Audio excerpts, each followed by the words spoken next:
but we're going to have some audience interaction. This is an interactive presentation.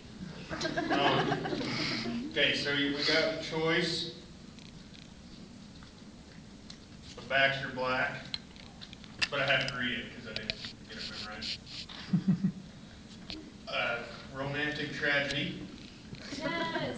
Or what's the other one? Oh, just another plain romance.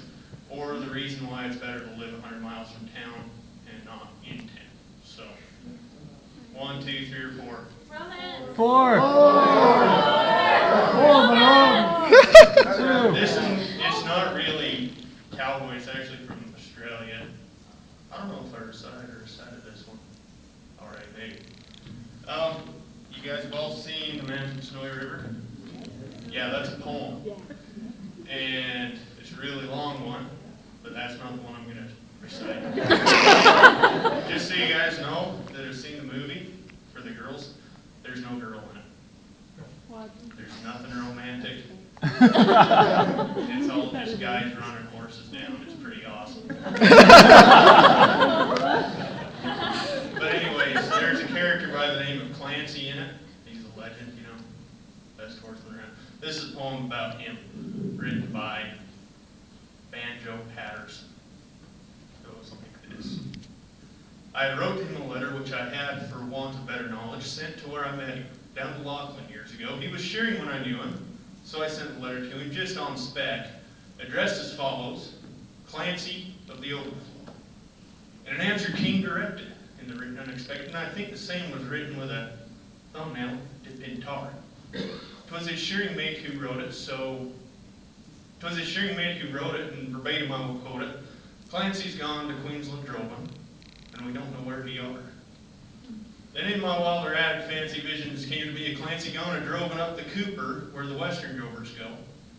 And as the stalker slowly strained, Clancy rides behind him seen. The drover's life has pleasures that townsfolk never know. For the bush hath friends to meet him, and their kindly voices greet him in the whispering of the breezes, the river on its bars. And to him a vision splendid on those sunlit plains extended, and at night the wondrous glory of the everlasting stars. Well, I am sitting in my dingy little office where a stingy ray of sunlight struggles feebly down between the houses tall. And the fetid air and gritty of the dirty, dusty city through the open window floating spreads its foulness over all.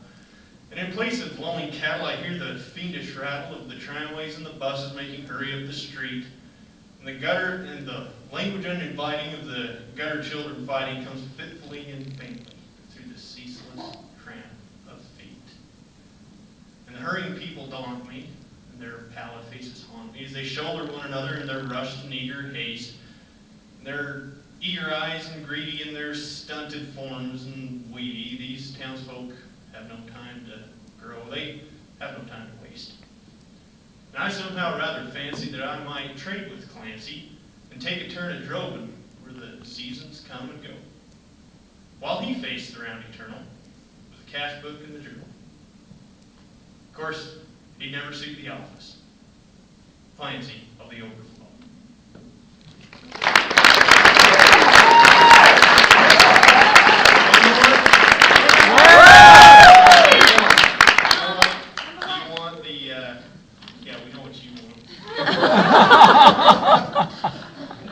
Just democracy here. Okay, we got the Vegetarian's Nightmare Discourse on Plants' Rights. Yeah. Romantic tragedy. Okay. Sorry, Julia. I actually found this printed off. Baxter Black is a retired cowboy. If any of you know that. Really big in, he works for the National Cattlemen's Beef Association right now. It's kind of the spokesman. But where I found this printed off was on these vegetarian forums. They love it. They think it's hilarious. Anyways, A Vegetarian's Nightmare, or A Discourse on Plants' Rights by Baxter Black. Ladies and diners, I must make to you a confession. Whoops, did it wrong. I make you a shameful, degrading confession. I better just read it. A deed of disgrace in the name of good taste. Though I did it, I meant no aggression. I had planted a garden last April and lovingly sang it about. But later in June, beneath a full moon, forgive me, I wanted a salad. So I slipped out and fondled a carrot, caressing its feathery top. With the force of a brute, I tore out the root, it whimpered, and came with a pop. Then laying my hand on the radish, I jerked it, it left a small crater.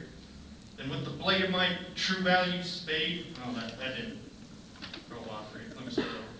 Then with the blade of my True Value spade, I exhumed a slumbering tater. Celery I plucked, I twisted a squash. Tomatoes were wincing in fear.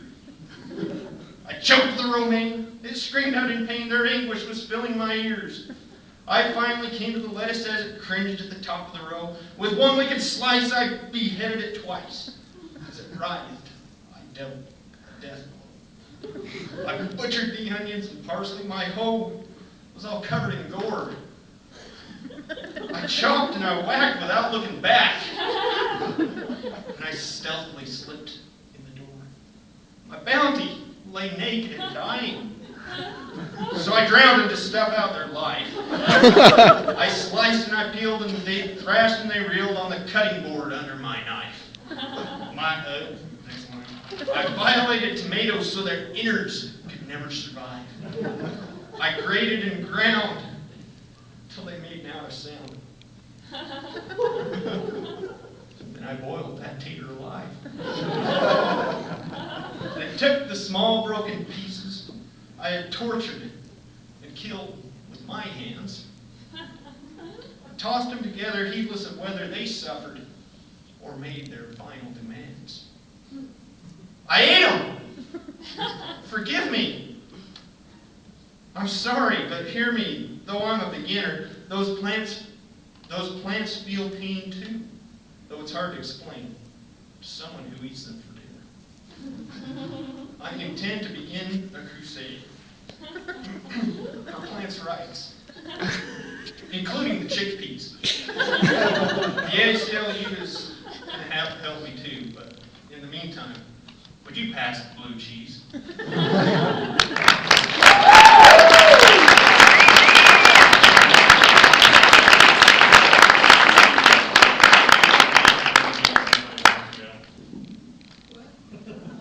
We can do the last one if you like. Sure. All right. Sure. This is written by probably one of the original cowboy poets back in the late 1800s by the name of Badger Clark. He was from northern U.S. somewhere, but he contracted what they call consumption, tuberculosis in the days. And the way they treated that was just tell him to move to the desert. So what he did is move down to northern Mexico, southern U.S. border country, and he cowboyed and lived out his days there.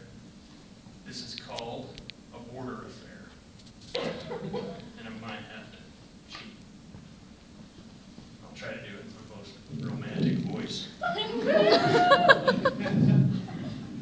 Probably can't hold a candle to the devil.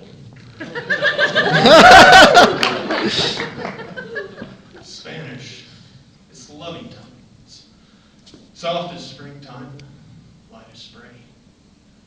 It was a girl I learned it from, living down Sonora way. Now, I don't look much like a lover, and yet I'll say her love words over often when I'm all alone. Mi amor, mi corazón. There were nights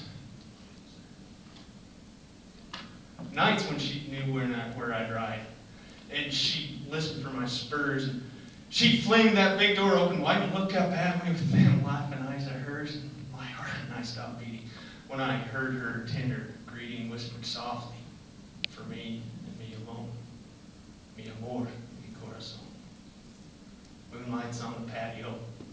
Old Sonora nodding near me and Juana talking low.